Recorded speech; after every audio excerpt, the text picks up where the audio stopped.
God sent me.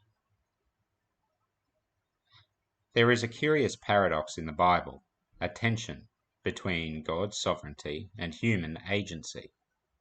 A very good example is how Jesus handles himself during the events leading up to his crucifixion, particularly in John's Gospel.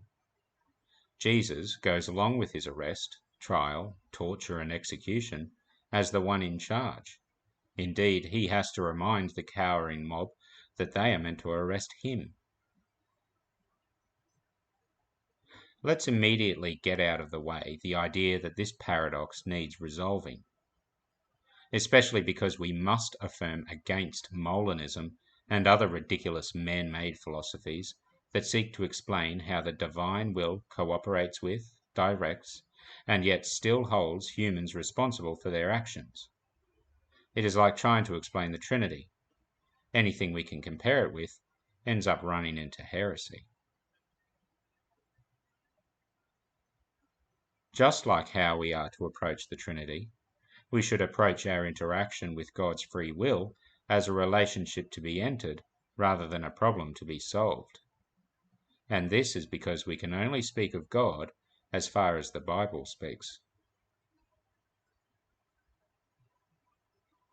Nothing is outside of God's control, and God is only capable of good things for those who love him. Therefore, when life looks dark and grim, God is working events out in such a way that we will always come out the other side better than before. Joseph gives us a taste of this radical new way of looking at the world and interpreting the events in our lives. Instead of harboring resentment in his heart, he looks at his brothers and sees the opportunity God has given him to love his brothers more than he ever could have before. This is what makes the Christian life an adventure story. We are pitted against foes that we are able to overcome with our weapons of love and faithfulness, and we escape out of the gloomy forest stronger and braver than if we had never left the safety of home.